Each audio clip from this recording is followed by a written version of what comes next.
Okay. So, Philly, Yeah. did you play 5 games this year? I did, smartass. I played more than 5 games, but not many more. And like this, it was just, I don't know why. That's going to be my New Year's resolution. I never make New Year's resolutions, but my one this year is to play more fucking video games. Again, it's just been, just busy and having that fucking dog. He keeps trying to fucking bite the controller when I'm trying to play games and stuff. But I definitely want to, like, because I've played some crackers and I put a lot of hours into some of the games on this list, like a lot of hours. Okay, I'll start off then with my number 5. This probably would be number 1, and I'm putting this ahead of games that I have finished because it's that good. I haven't finished yet, and it's still making my top 5. Is Stellar Blade. I've been playing it this week, man. Nice. It is class. Good, yeah, it's so good, man. It's so good, and it's tough too. Like, man, it's a difficult game as well. Like, and it's I find it difficult when I kind of get mobbed by enemies, but the boss battles aren't too bad. But just it's kind of a mixture of your, like, it's got that hack and slash element, but at the same time it's got that punishing part of like a Souls game or Sekiro or something where you have to be on time with your parries and your dodges. You know, you have to get them perfect and stuff. And I'm shit at that, like, so which is why I'm probably fucking it's gonna take me longer than most people to finish this game because I'm just like, you know, that meme of Data's daughter when he makes, and he throws the ball and 2 seconds later she puts her hand up. That's like me. Like, they've already hit me and I'm like, parry. No, too late, dickhead. But yeah, no, it's funny. It looks amazing. Has that kind of fucking cool the Japanese kind of writing and stuff, and it's got this. It kind of like, it reminds you a little bit of what's the one, Nier Automata, only. Yeah. This is way more. This is more difficult for a start, and it's proper blood and guts enemies. Like, you kill people and you get and stuff. There's limbs getting chopped off and stuff. Like, it's proper vicious, rather than, you know, Nier Automata, which is mostly, you know, glowing balls are being fired at you. That's not to disparage Nier. Nier's a fucking incredible game. But yeah, no, it's a great game. I think it's like 40 hours long, so it'll probably take me about 60 with the amount of times I'm going to die when I get onto the harder stages. But it's the hours they've put in so far, man. It really is just absolutely brilliant.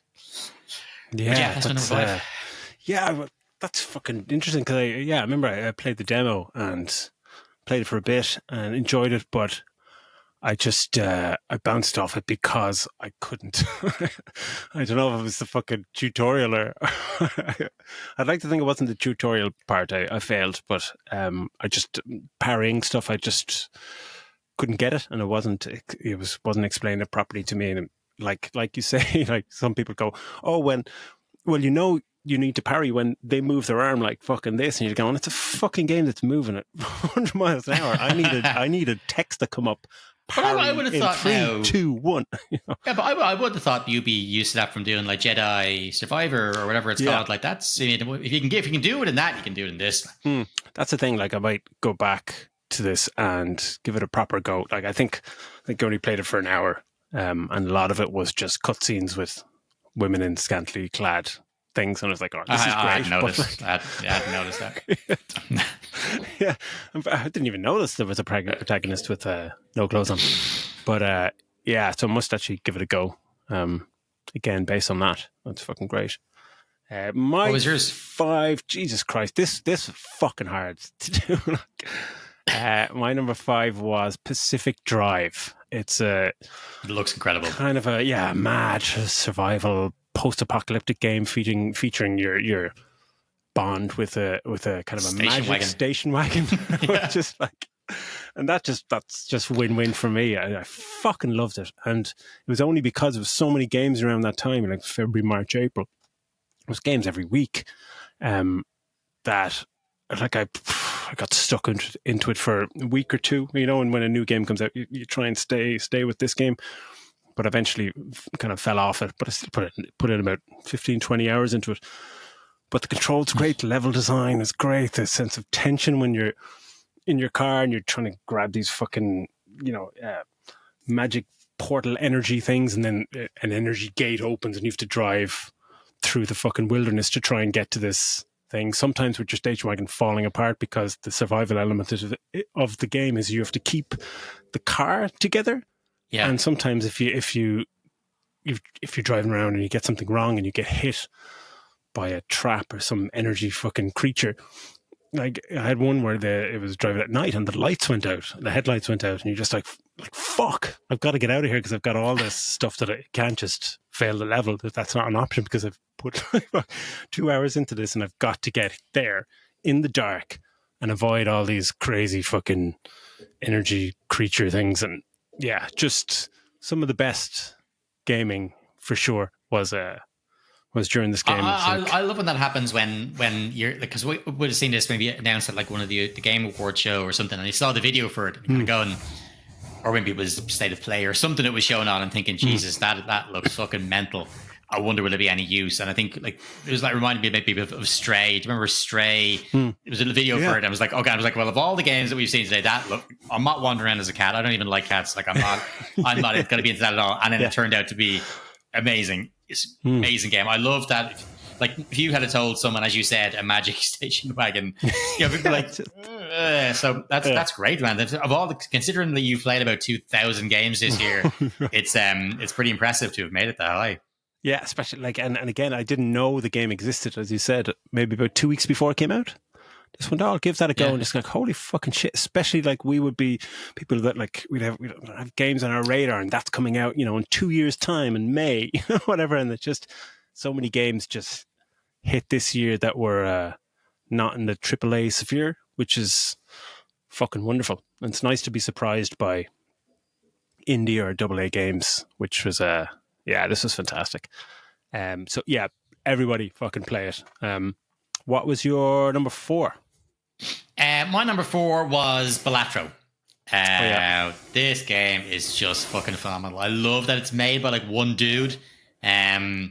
It's bananas that's a thing. Like, yeah, it's nuts. It's crazy that they made him put that. See, they made him put an age rating on it. Like, oh no way, which is something to do with the Joker or something. And something to do with the Joker cards or something. He was like, they made him put. I don't know what the fuck. Like, but it's just nonsense. No, it's loads of fun. You almost have to fight against your instinct sometimes as well, because if you play poker, you're trying to play extra the hand, but you have to also make sure because you've powered up, say, your full houses or something like that. Fuck, but I've got a straight flush. It's actually better off to play the full house, or not playing a full hand, with a kicker and stuff. Just trying to match up with the jokers and the boosters that you happen to have for certain cards. And there's so much more thinking that goes into it. It's quick.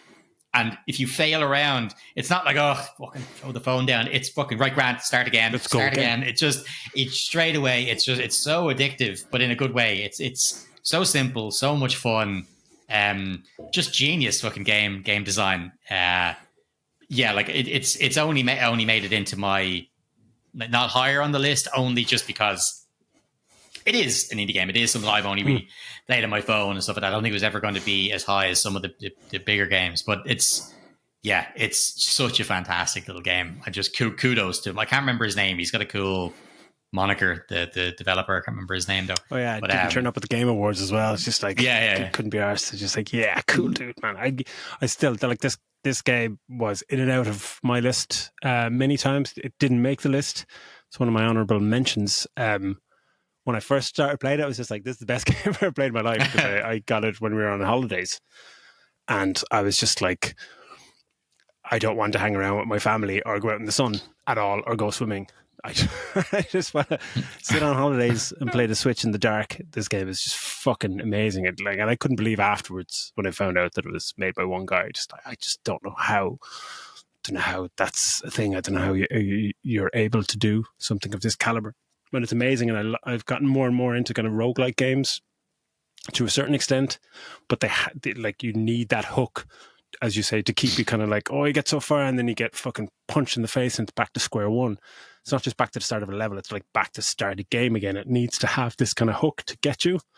And the fact that like poker is fucking great or whatever, but so many people that love this game don't even know how to play poker or don't like poker. They're just going, this is fucking brilliant. Like, it's a towering success, and the pressure on him for his next game is fucking incredible. But he's probably going to get money thrown at him as well by other by other people, just because the fact that there's some big games or games that are expected to do very well this year that didn't do well, and then you've got this one dude who just kind of saw a niche in the market. I imagine there'll be some bigger publishers going to him like, "You got any ideas?" So it's like it's that success story that everyone loves. You know, like when we saw that documentary, the indie game that came out, where it's following, and there's a lot of developers who were single person developers.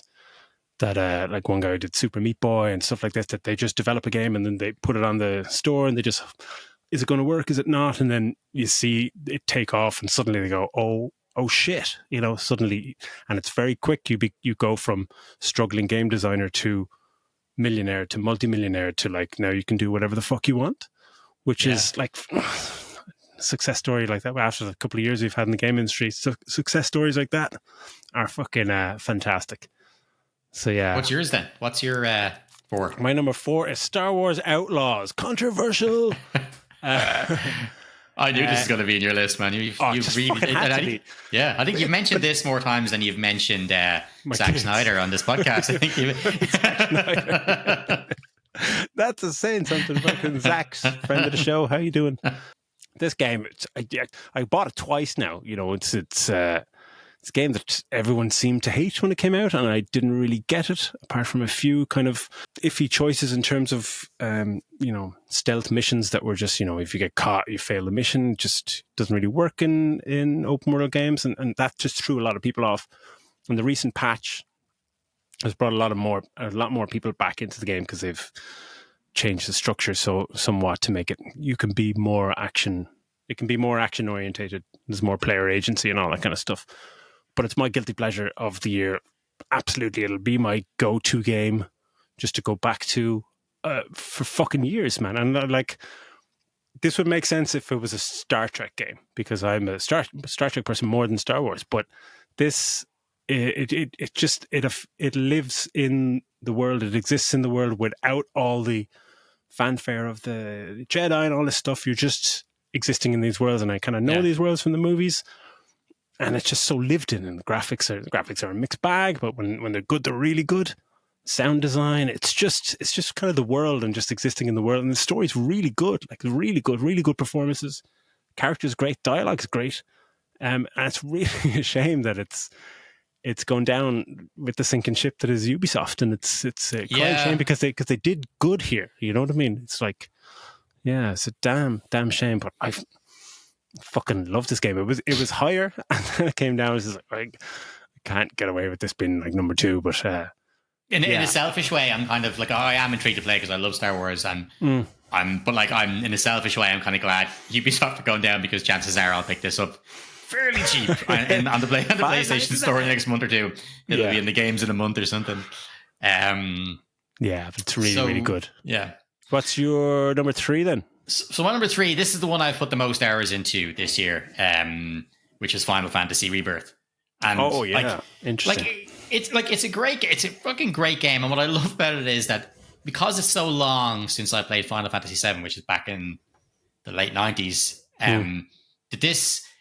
there's a way these games have of hitting that nostalgia feeling with the music and with some of the characters and with some little bits like that, while being a completely new experience. Like you're gone from this fucking, matte painting style, background kind of drawing, and you're moving around to full on action. I love the stuff that's carried over from the first game.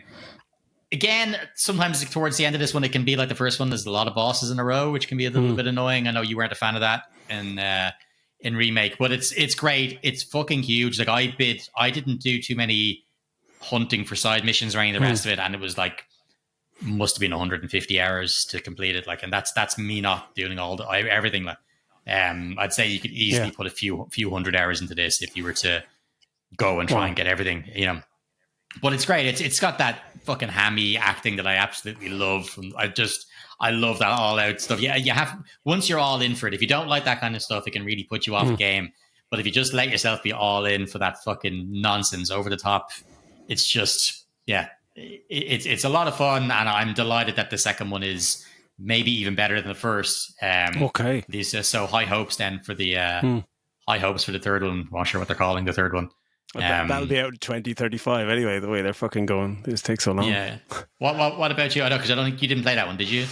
No, I liked it. First, like the remake, I was into for 70% of it, and then I just, my lack of knowledge of the lore or playing the first game, I think just succumbed to like, oh, what the fuck is going on? You know, just like I understand that this is the fun game mechanics and boss after boss, but I just dropped it down to easy just to get through it, and I didn't understand anything narratively what was happening at the end. I was just like, I've been paying attention, but I don't know what's happening now. Like, fair enough, yeah. So the next one came, so just like my interest was zero. So what made it to your number 3 then? Number 3 was Helldivers 2.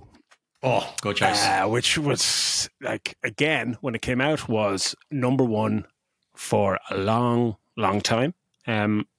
But it's the most fun. Like, it was number 1, and it was even number 1 like last week. It was just like, what is the most fun I've had playing a video game? And it's like, what have I yelled at the most at the screen and like out of pure joy most times? And it is Helldivers 2, and it remind, like, when we played Aliens Fireteam, you know, those moments where we had playing that and that nostalgic lore, you're in the world and we're playing aliens and but it's still it's kind of limited, and there was a buggy fucking mess and we could never get through the fucking game anyway. But like things like that where you just, you know, the sound of the weapons and a few things, it just, you go, I could play this forever. And Helldivers 2 is a game I could play forever to the end of time. It's unbelievable. It's like the Starship Troopers game that we we always deserved that we deserved, that we wanted, that we never got for 25 fucking years. It like and the writing is amazing as well. Like the writing can make it that real, you know, critique on or commentary on fucking the way the world is now. But like it's just again the way the dude showed up to the Game Awards in the full costume and stuff. It's brilliant. Like it's brilliant. They know what they're doing, and it's just, it ticks all the fucking boxes. I mean, you could play the most, what they think is the most mundane level, doing a few basic things, but you still just get to kill these crazy fucking like kind of fucking insects or robots or whatever. Insects, or then you go into robot missions and they're fucking, you know, it's a different threat and you have to do different strategy. And the fact that these stratagems they have, these special powers, that it's just a brilliant thing. And I'd never seen it done before. Maybe it's done in some PC games, but I'd never seen it done where it's not just like, oh, hit B or B or whatever. It's just like, no, this is down, up, left, B. And you're going, oh, well, that's easy. Is it? When there's like fucking 1,000 fucking spiders chasing you and you're just like, just give me a second, down, up, B. You know what? It's like that. Do you ever see that? You know, Billy on the street that Billy Eichner did. Billy Eichner, the actor, he'd go up to people on the street. You know, but he'd go up and go, name a woman right now, and hold a microphone in someone's face, and they're like, what? A woman? And they just can't. Brain goes blank because it's just you're trying to do. And it's like that. As you said, you walk up to the little panel thing to put this fucking thing in, and then all you can hear behind you is screaming. Your screen is going hit because you're getting hit. It's like, which one is up? Is it? It's like trying to do the simplest Mortal Kombat fatality with like down block or something while someone's smacking you in the face with a fish or something. Yeah, it's just panic. Yeah, it's great. But the special weapons, the enemies, everything about it, the co-op nature of it is like, it's just a wild fucking ride. And like initially, when I heard like you can play, you know, a certain level on not so much easy, but you can play it on easy or medium, and you get the same benefits. So you can increase your coin count or whatever to get more weapons and stuff like that. And it's not geared that much towards live service. And like you can pay money and get all the fucking cool stuff, but your progress is not halted so much like other games where it's just like you need to grind for 40 hours to get a grenade or some shit like that. Yeah. This really does rewards you quite handsomely for your exploits. But there is that brilliant thing with the co-op stuff when you go on to a game and you're like, oh, you find a game and you join it and they're on fucking like medium or hard and you're like, oh, fucking here we go. Like, and some of the enemies, like you're just screaming at the screen, or mimicking a screen at 2:00 in the morning not to wake your children, just go, fuck me, like. And just, I don't want to be that guy that just keeps fucking up the team, which I was I'd like to say from time to time. Generally, yeah, whenever I went over medium difficulty, I was that guy. I didn't know what I was doing. It was just like, running into battle, throwing a few grenades and just getting annihilated. down, up, B. But yeah, fucking just masterful stuff. Could easily be anywhere on this list for me. So yeah, getting to the good stuff here. What's your number 2 then? So I kind of alternated between 2 here. I wasn't sure which one to put first, but I kind of picked which one I had the most fun with, which I'll get to. So number 2 for me then is Space Marine 2. It's just fucking great. I mean, I love what they've done with it. Like, it's not fucked all really changed from the first one, really. But I think the only thing I think would have done better was add maybe more variety to the enemies. Like, you're kind of fighting either to the Tyranids or Chaos Marines. I would have liked to have seen maybe throw the Orcs or that kind of thing, or the Elves or whatever the fuck in there as well. Eldar. But it's class. Like, it's really, if you're into Gears of War and you'd love it, it's real. They've got the weight right, because you're walking around, you're a super soldier, like genetically engineered super soldier, wearing this massive power armor, but they really get that weight. You can't move super fast, but you do still feel powerful. Even when there's hordes of these things, you still feel powerful. Not as powerful as they make out in Secret Level. I'm not sure if you've watched that, but no, I didn't see that one. No.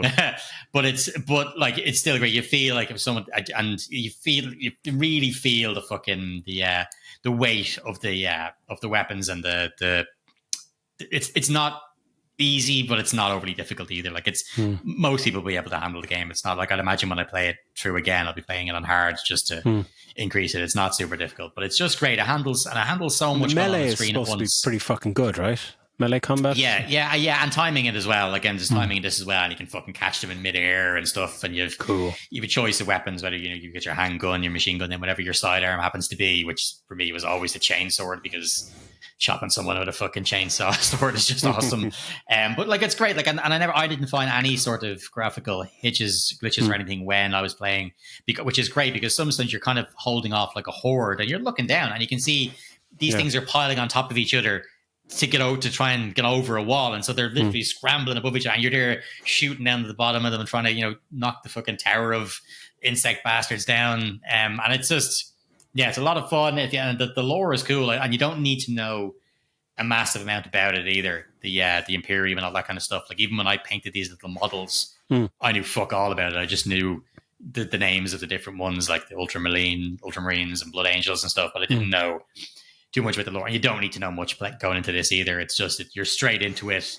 It's just a lot of fun. It's a great game, fairly linear. But yeah, it's a good time, and it's not. I don't think this is AAA, is it? This one?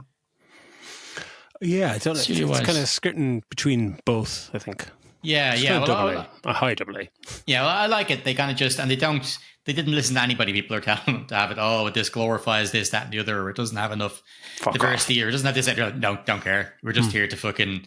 We're just here to blow up monsters. That's it. Like, and it's just. It's quality. Definitely recommend that one now. Yeah. What about yourself? Great.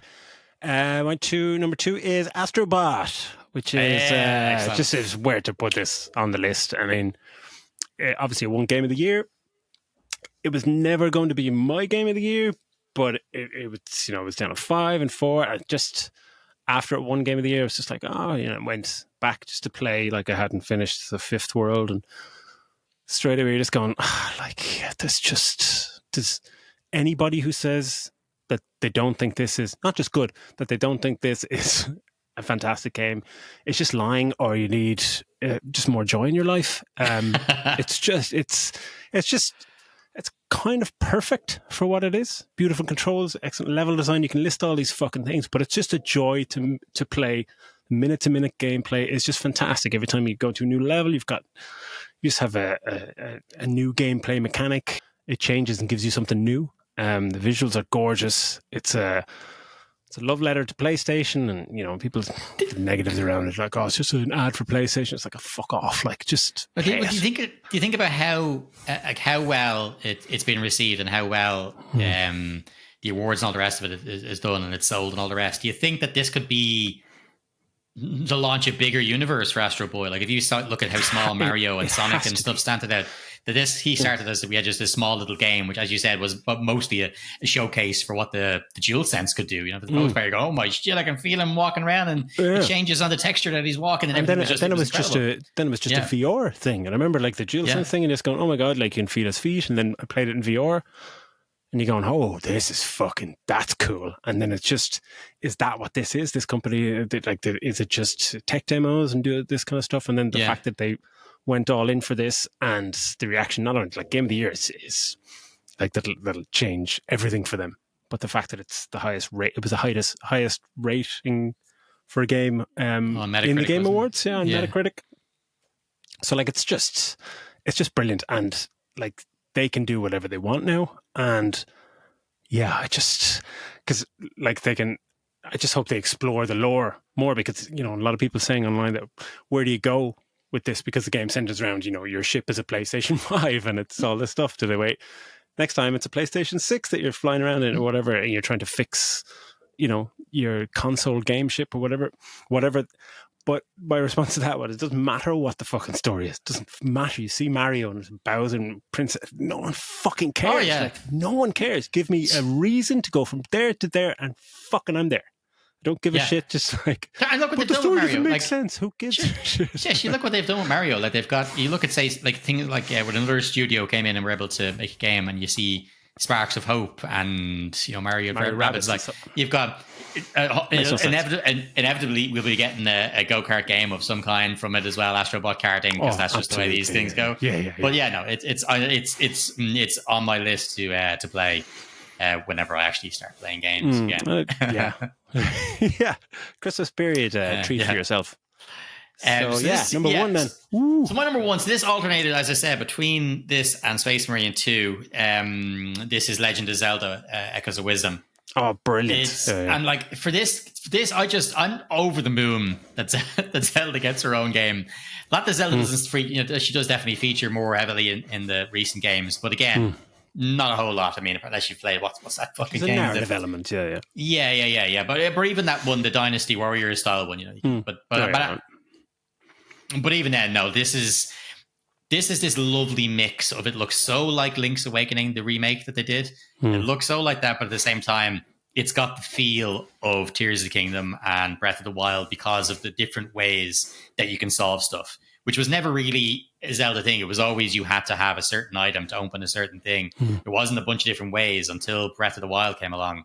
There wasn't a bunch of different ways you could attack a dungeon or attack anything. It was mostly, you got a certain thing, new weapon or a new thing that could access a new area, and you had to beat a certain boss. It was all set out to these exact time. Whereas in this, again, even for such a small, semi 2D, semi 3D game, that it's you've still got all those different ways of solving a thing. And but the only downside, I think, is I'm not mad on the menu. The menu takes too fucking long to scroll through. Like the items that you have. Their spells that you can cast it's too cumbersome. But that's the only gripe. It's a delightful little game, and I highly recommend that. And that's, I mean, look, if you love Zelda, it's you're jumping back straight into that world of Hyrule, and it's excellent. And it's funny, and I couldn't recommend it highly enough. It's fantastic. I actually tried to power up my Switch during the week just to play some Balatro, and it wouldn't turn on. I was like, what the fuck is that all about? I had that issue, and I took it out of the dock and plugged the Nintendo adapter thing straight into the wall and left it in there, and the next day it was grand. And I got that tip off Reddit, and and the next day it was grand. I don't know why direct charge from that thing worked, but that's just someone on Reddit just said, this is what I did, and it worked. I was like, oh, go on, I'll try everything else. And actually, so yeah, give it a go. So go on. What's the big game? I definitely thought that Star Wars Outlaws was going to be your number one. And it was for a while. It changed so much, and then I kind of it's like that recency bias thing where you're just kind of like trying to fight that, and I went back through some notes and just like started this game up again. Can I guess? Yeah. Is it Dragon's Dogma 2? Fucking is. Absolutely. Good man. It's weird to say. It's not unlike anything I'd ever played before, but gameplay-wise, it was unlike anything I'd played before. It was an open-world fantasy game, a la Skyrim or one of these kind of games. But it's just the fact that just anything could happen in this game, and that was the whole thing about it. And people had said it's very glitchy and buggy and all that stuff, and I got none of that. You create your character, you go out into the world, and the pawn system, and you have this kind of party with you, but it's not one of these kind of hero kind of games where you need to have somebody that's a tank or this that. Like you can choose your pawns to make sure somebody. If you get somebody that speaks Elvish, then you can go into this town and stuff like that, and you can chop and change that, and that's a nice aspect of it.